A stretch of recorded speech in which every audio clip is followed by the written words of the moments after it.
of California, on behalf of independent Chevron gas stations and standard stations throughout the West, invites you to Let George Do It. The 7 Dead Years, another adventure of George Valentine. Personal notice, danger's my stock and trade. If you're crowded against a wall and you can't punch your way out alone, call on me, George Valentine. Write full details.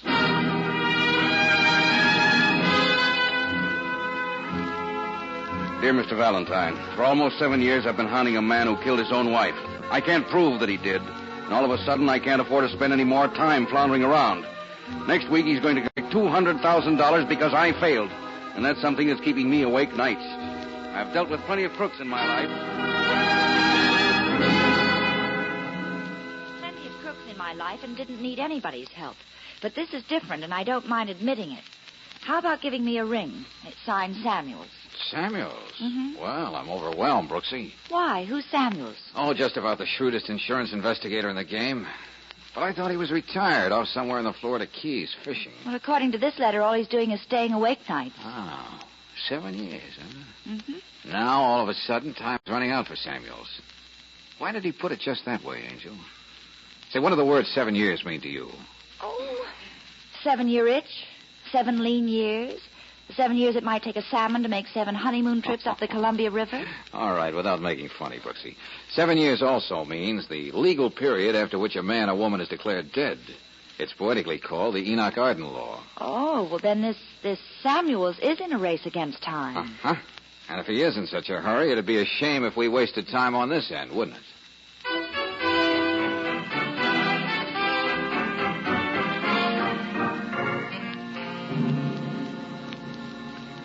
This man McLean killed his wife and got rid of the body. I know it. Well, according to all this, Marion McLean just wrote a suicide note and disappeared. And if the husband is walking around enjoying good fresh air, the police must have given him a clean bill of health. That's okay for the police, but not for me. Well, what makes you so hard to satisfy? This McLean dame gets insured for $200,000 and conveniently vanishes from the face of the earth. Besides, whenever I meet up with a crook, my belly turns over twice. And this guy McLean has been giving me a nervous stomach for 7 years. 7 long years. Well, as I get it, Mr. Samuels, you're retired. If the insurance company is willing to pay the $200,000, I don't see It's why... a matter of pride, Miss Brooks. When I first turned in the report on the McLeans, I said it was a phony. It's the only case in my career I feel wasn't washed up right. I think I know what's bothering you, Samuels. Do you? Yeah, the body. It was never found. Yeah. The hardest thing in the world to do is to get rid of a body. And don't look so amazed, Miss Brooks. That's the truth. Oh, I wouldn't know. Well, you can't burn it. Something's always left over. Buttons, bridge work, teeth, and you can't drown it. It comes up to the surface sometime or another, and you bury it, somebody finds it when they're digging post holes. Well, Samuels, if you've been searching for the corpus delicti for 7 years, I don't know what I can do. Take a look at this ad in the paper. Wanted by sculptor. Male professional model. Must be exceptionally muscular and broad-shouldered. To pose for heroic figure in important civic memorial. Frank McLean. Oh, is this the same McLean we've been talking about, Mr. Samuels? Yeah, he has a house and studio a few miles out of town in Roxbury. Wait a minute. Let me get this straight. I go out there... I'll pay you for it out of my own pocket. It's worth it to me. And while I'm not posing, I'm supposed to go up in the attic or dig out in the garden to find a corpse. It's not going to be anything as obvious as that. I've been at it 7 years trying to find out what he did with his wife. He knows my face as well as his own. I can't work on this deal anymore. That's why I want you. Well, George, you do have the shoulders for it. Okay, Samuels. I don't know how I'll look as Atlas holding up the world or as Spartan youth, but I'll give it a try.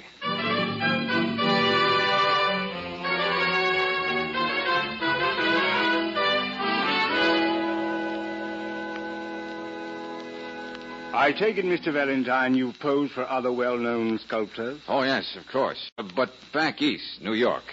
I just got in town and saw your ad. I see. Oh, darling. Yes, Nana. Is that man still there? Are we going to work any more today? My very favorite model, Valentine. Oh? No, Nana, we won't work any more today. Here, Valentine, you might be interested in seeing some of my work. Sure, fine. Now, here's something in bronze I did in 1936.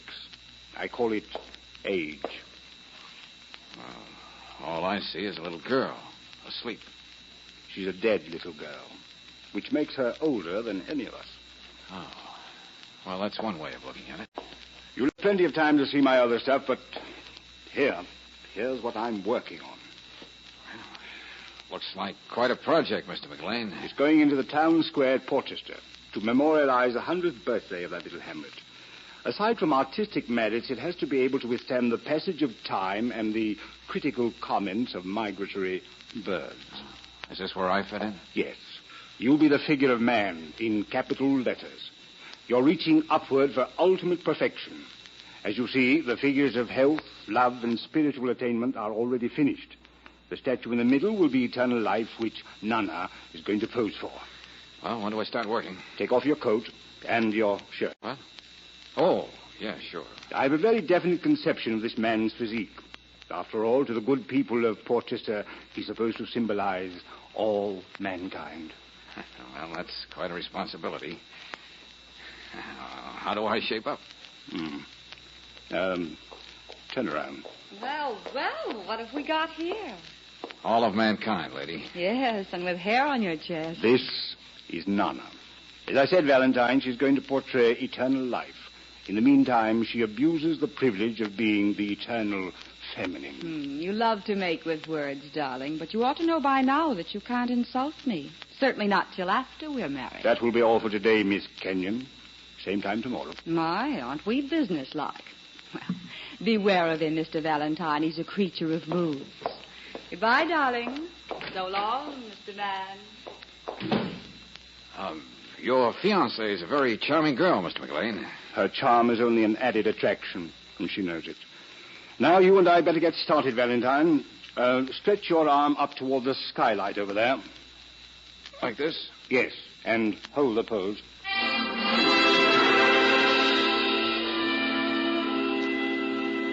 Say, how long do I have to stand like this? You're not getting tired. I haven't even finished making my rough sketch. Don't we get time out for a cigarette, McLean? What kind of people have you been posing for anyway? We've just been working a short while. Oh, sorry, but I can't hold up my arm like this anymore. Oh, it was beginning to weigh a ton. Whom do you think you're fooling? Huh? How stupid do you think I am? Well, that's a question that invites all kinds of answers. I had to find out. You're not a professional model. If you were, you could have held your arm like that much longer without getting tired. I guess I wasn't very good. Samuel sent you here, didn't he? Well, you can tell that human bloodhound he's still wasting his time. Okay, I'll deliver the message, friend. But I doubt if he's going to be convinced. Would you mind turning around while I put on my shirt?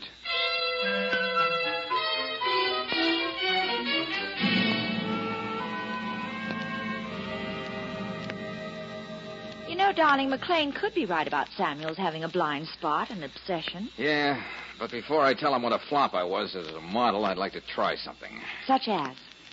Well, first of all, let's take it for granted that Samuel's is right. It's next to impossible to get rid of a human body.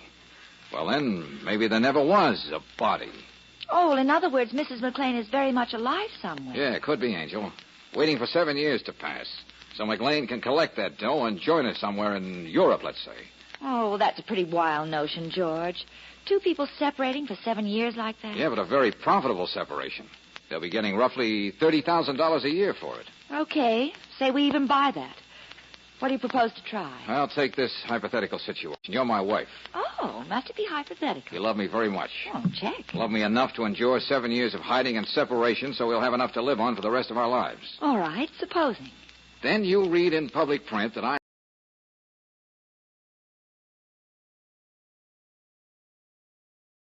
around the world and scratch your eyes out. And that wouldn't be hypothetical. Especially with a payoff at hand, so McLean could disappear with all the moolah and the luscious Nana. Well, how are you going to get this world-shaking piece of gossip into the paper? Leo Mensch in the Bulletin. His column is syndicated in 650 newspapers. Nana is pretty colorful. Some pun. Besides, Brooksy, Leo owes me a favor.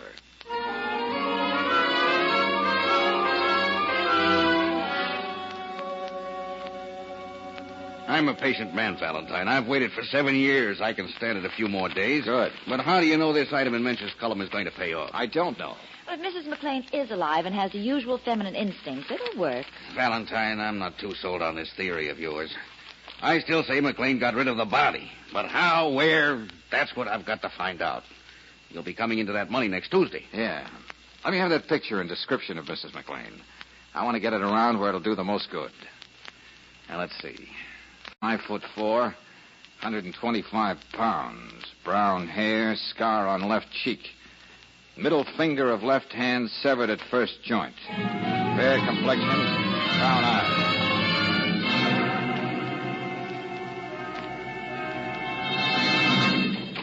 Hey, Mr. Valentine, I gotta see you a minute. Huh? I think you owe me $50. Oh, George, this is one of the cab drivers I spoke to at the airport. Mike Kozlenko, wasn't it? Yeah, one of the Boston Kozlenko. Did you see Mrs. McLean? Well, if it wasn't, she's got a twin. Scar on her cheek and all. Oh, when'd she show up? Where'd you take her? Well, she got off the plane early this morning. Come in on one of them DC-6s. Well, you sure took your time getting here. I had to haul a guy all the way out to the racetrack and wait for him. I tried calling you, but your line was busy. Okay. Where'd you drop her off? What was the address? Well, she didn't give me no address.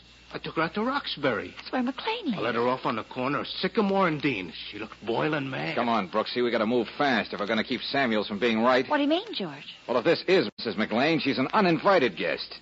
After all these years, I'd hate to have to go looking for her body.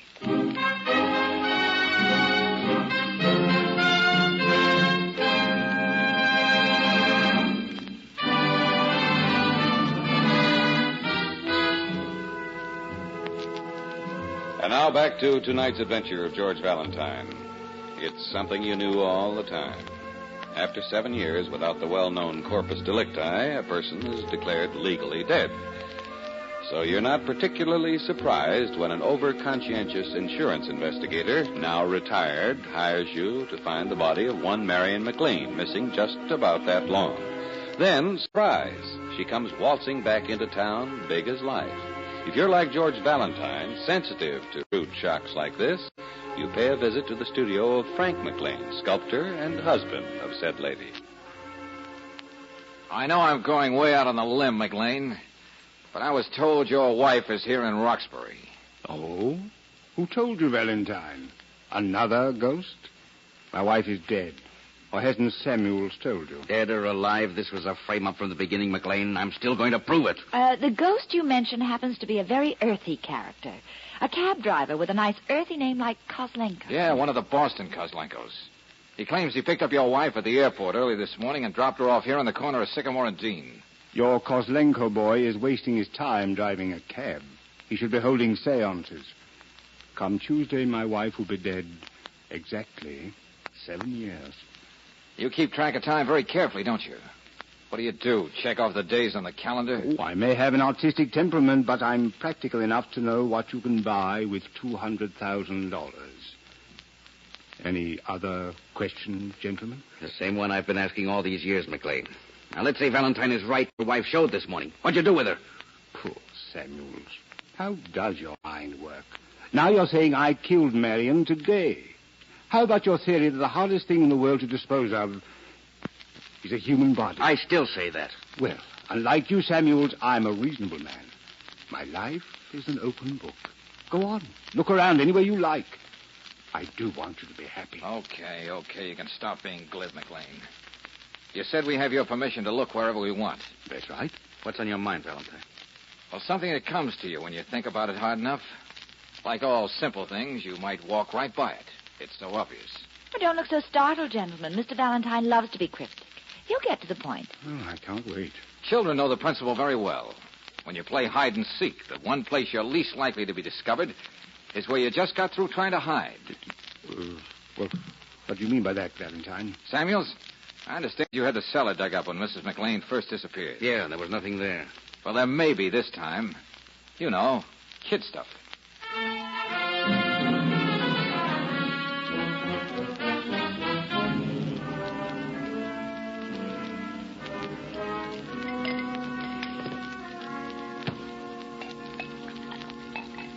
Sorry you didn't find anything in the cellar, Valentine. You had such a fascinating theory. Yeah? Well, there's still a lot of places around here to look, McLean. Oh, to be sure. But do let me be the gracious host and mix you all a drink.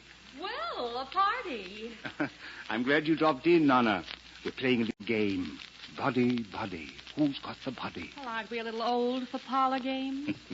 Samuels here doesn't think so. Yeah, I'm a child at heart. You know, Mr. Valentine, I almost didn't recognize you with your shirt on. Yes, that mole on his left shoulder does something for him, doesn't it? I see you noticed that too, Miss Brooks. Oh, we've gone to the beach together many times. Here you are, everybody. Drink hearty. Oh, thank you. Here's to you, Samuels, and a happy retirement. Thanks. Oh, I see you've done a lot of work on your masterpiece for the Portchester Town Square. It's almost finished, Valentine. We're just missing the figure of the man. I understand the figure in the middle. Eternal life is supposed to be you, Miss Kenyon. My solitary contribution to American culture. Now, come on, Valentine. Let's get going. If I were you, Miss Kenyon, I'd sue somebody for libel. That figure is nowhere near as glamorous as you really are. Oh, thank you for the compliment. I'm sure you didn't mean every word of it. Goodness, Frank, you certainly poured this drink with a heavy hand. I could use a little more soda. So could I. Wait, Nan, I'll join you. I didn't think these were too bad, did you, Miss Brooks? Oh, no, everything's just perfect. Now, if we could only get Samuels to think fast. No, that would be too much to ask. Not for me, Nana. All right, soulmate. If it isn't soda you want, what is it? You've been around, Nana. Yes, I've been around. I didn't think my travel scars were so prominent. Well, let's be corny and say it's something stronger than both of us. Something we can't resist. The eternal feminine and the equally eternal masculine. You handle words real nice, partner. Oh, I'm real smart. I bet I could even remember an address if I had to. 420 Montrose. If you ring the bell and there's no answer, Yeah? there just might be a key under the flower pot on the back porch.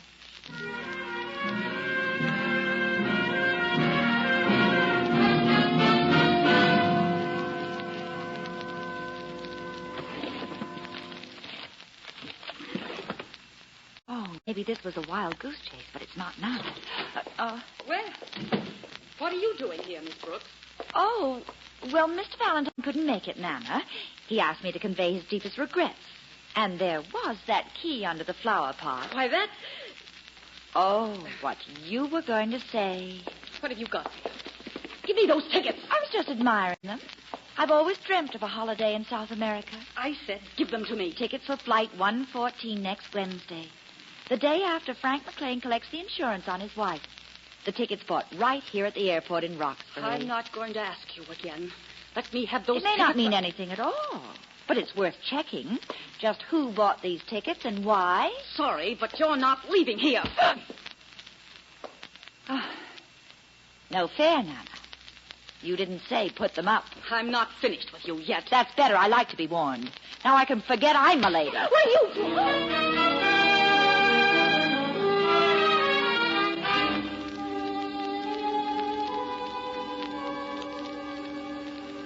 You remember selling these tickets, don't you, mister? Seats 4 and 5, Flight 114, Wednesday? Oh, yes, I remember it very well. Oh, good. Would you be able to identify the man if you saw him again? Man? But it wasn't a man, it was a woman. Oh? That's why I do remember it so distinctly. Oh, you mean she had all the reasons why men would look at her twice? I didn't think of it quite that way, miss. I meant the little scar on her cheek. Scar? Wait a minute. Is this the woman you sold the tickets to? The one in this picture? Why, yes, that's her. Mrs. McLean bought those tickets.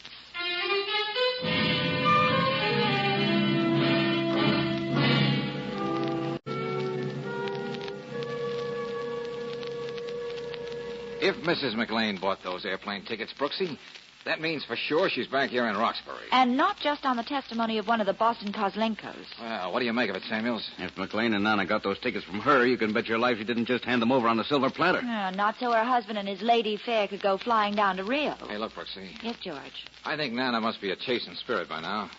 Drop by her place again and let her out of that closet. Oh, must I? Yes, you must. And bring her out to McLean's. For one thing, she's got to answer some questions about those tickets. Now, there's a cool cookie for you, that McLean. Imagine him using the same tickets his wife bought. He probably figured that was one way no one would know his plans. Where he was going after he collected on the insurance. Well, I'd better be going. See you later, Brooksy. Hey, you know something, Samuels? Now, what's that? If McLean wanted to get rid of his wife, he wouldn't necessarily plant her right there on the home ground. He wouldn't risk taking her anywhere else. Like I always say, the hardest thing in the world to get rid of... Yeah, I know. But we were all over the place. I wouldn't know where else to go looking tonight. Wait. There's one place we didn't look. On the back part of that property is an old well. all overgrown with shrubbery and stuff. That's why we passed it by. Go on. I looked there 7 years ago, and if your idea about hiding things where people look before is... Okay. What's keeping us?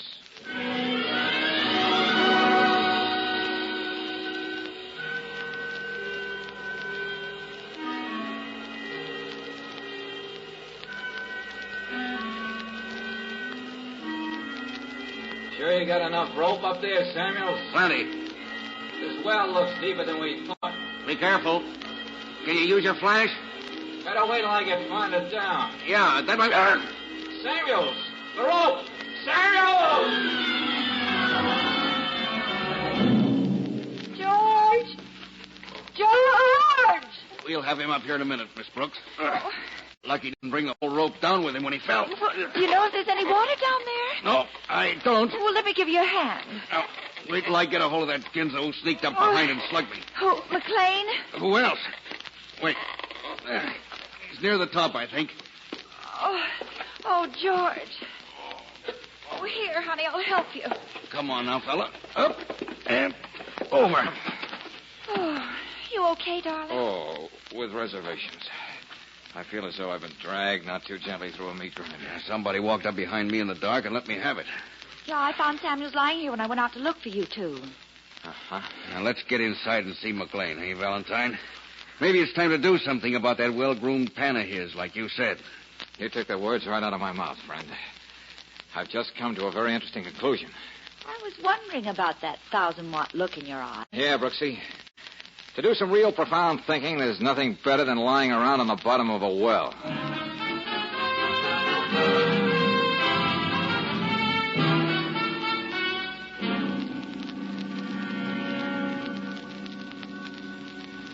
It's real nice and cozy, folks, to have everybody around like this. We might even toast marshmallows if I didn't have something more important on my mind. Mm-hmm. As a rule, I don't believe in petty tantrums on the part of grown men. But I owe somebody a fractured jaw. Now, look here, Valentine. What Samuel said about me sneaking up behind That's him... you, McLean. Step aside till the teacher gives you permission. What brought this on, George? I do believe he's going to hit somebody. Yeah. You, Samuels. Hey, what's the matter with you, Valentine? You gone nuts? Yes, you. Samuel! Oh. George! Okay, Valentine, I'm coming at you, and I'll ask questions later. Fine. I was waiting for an excuse to do this again. Careful. All right, come on. Get up. Nice work, Valentine. I've never seen my studio put to better use. Shut up, you. My, he's mad at everybody. George, what is this about Samuel? Yeah, what's the idea? What did I ever do to you? You tried to kill me. Nobody slugged you except yourself to make it look good. What do you mean, Bad George? slip of logic, Samuels. You were McLean's personal nemesis. If he were getting really desperate, he'd want to get rid of you, not me. He'd make good and sure you were dead. That's crazy. Why should I want to knock you off? I hired you. How could Samuels possibly have anything to do with Mrs. McLean's disappearance? Samuels, you know where that woman's body is, don't you? You knew it tonight when you suggested I go plumbing the depths of that abandoned well because you were too fat to do it yourself. You're way off the beam, Valentine. You were afraid I'd find out, too, sooner or later. And you weren't going to take any chance. Now, look. With me dead, you could blackmail the real murderer for a long time to come. I see. I still remain the suspected murderer. Don't be so glib, Bub. You're exactly that. When will somebody get around to making sense here? I'm getting used to being the suspected murderer, Nana. But still, I say, where is the body? You know, you've got to produce that to prove there was a murder. Samuels knows where it is, don't you? You caught on a little quicker than I did. That's because you've been living with this case for 7 years. Well, I don't like being ghoulish. But do you really know where Mrs. McLean is, George? Take a look at this impressive group of statuary. My best effort yet. Statues, George? The one in the middle, particularly, Brooksy. Eternal life. You yourself said it didn't do its model, Nana, justice. And no wonder. There's only one thing Mrs. McLean has in common with Nana. They're both women of about the same size. There's no telling where that weird imagination of yours will lead you, Valentine. You don't need imagination, McLean. Just the plain observation that Samuels had, too. You were in such a hurry to make a plaster cast with your wife's body in it that you forgot one little defect that might have been overlooked after 7 years. What's that? I mean specifically the middle finger of your wife's hand. It severed at the first joint, and the plastic cast preserved it that way. No. I couldn't have forgotten that. I couldn't. Yes. Ironic as it is, McLean, there's death inside the statue of eternal life.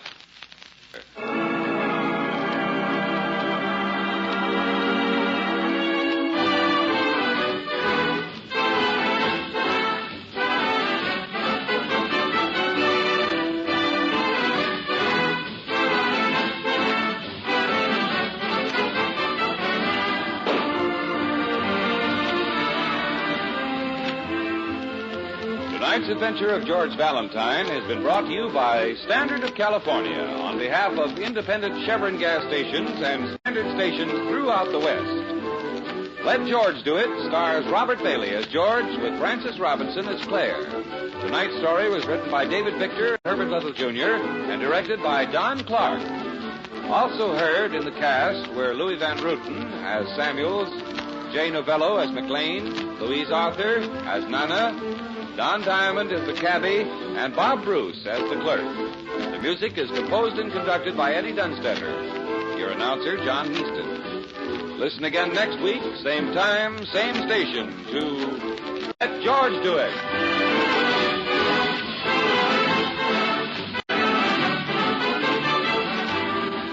This is Mutual Don Lee Broadcasting System.